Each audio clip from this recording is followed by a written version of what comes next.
Assalamualaikum anak-anak ustazah. Kembali lagi bersama Ustazah Mary. Kali ini kita akan belajar bahasa Indonesia. Anak-anak ustazah, ustazah mau tanya nih, apakah anak-anak ustazah tahu apa itu denotasi dan konotasi? Ada mungkin yang pernah dengar, ada juga yang baru saja mendengar kata tersebut. Nah, tahukah antum, tanpa disadari, kita sering menggunakan makna keduanya di dalam kalimat percakapan kita sehari-hari. Nah, sebelum kita membahas apa itu denotasi dan konotasi, ustazah akan menyampaikan tujuan dari pelajaran kita hari ini. Yang pertama, ustazah berharap anak-anak ustazah bisa menjelaskan makna denotasi dan konotasi. Yang kedua, antum bisa membuat rumusan kalimat dan makna dari konotasi dan denotasi.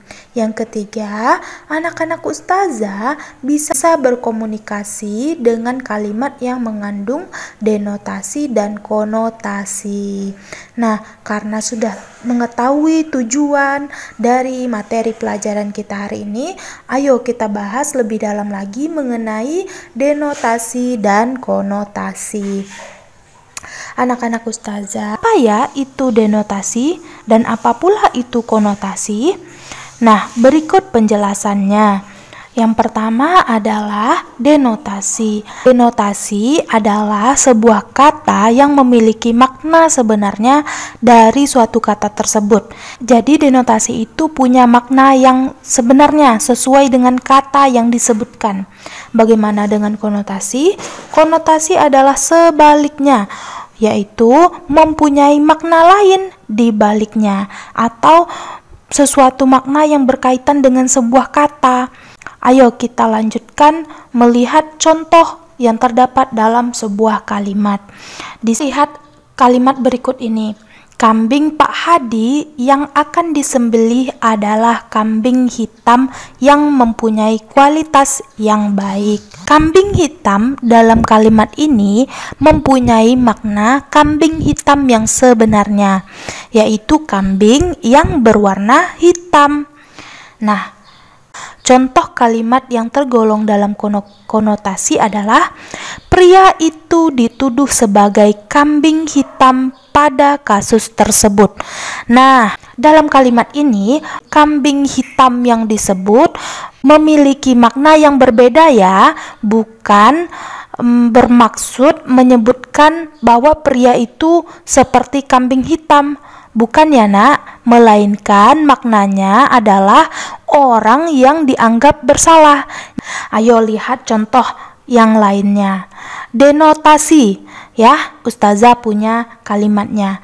Saat bermain bulu tangkis, tangan kanan Andri tiba-tiba terkilir. Tangan kanan maksudnya adalah tangan kanan yang sebenarnya, tangan kanan dari Andri. Nah, bagaimana dengan contoh konotasinya? Di sini ada kalimat, pria itu merupakan tangan kanan dari Pak Direktur. Tangan kanan di sini mempunyai makna yang berbeda, mempunyai makna orang kepercayaan. Beda ya maknanya ya, sesuai dengan kalimatnya. Yuk kita lihat contoh berikutnya. Denotasi. Setelah selesai bersantap siang bersama di pinggir danau, kami pun lantas menggulung tikar yang kami bawa itu. Menggulung tikar maksudnya menggulung tikar yang mereka bawa saat duduk di tepi danau saat itu. Nah, lain lagi dengan konotasi. Contoh kalimatnya, karena masalah ekonomi, perusahaan itu harus rela gulung tikar. Jadi bukan berarti perusahaan itu menggulung tikar yang ada di gedungnya ya, bukan ya nak. Jadi maksudnya di sini gulung tikar artinya bangkrut. Bagaimana anak-anak ustazah? Sudah paham? Atau kita tambah lagi contohnya? Yuk tambah lagi ya contohnya ya nak ya. Di sini ada kalimat dari denotasi, yaitu Entah sejak kapan tulang punggungku terasa begitu sakit. Tulang punggung di sini mempunyai makna tulang punggung yang sebenarnya, tulang punggung yang dimiliki oleh manusia tersebut. Nah, di sini konotasinya adalah peran ayah menjadi tulang punggung bagi keluarganya sejak dulu. Jadi, di sini tulang punggung mempunyai makna tumpuan bagi orang lain. Nah, kita lanjut lagi. Yang terakhir contohnya ya, Nak. Denotasi.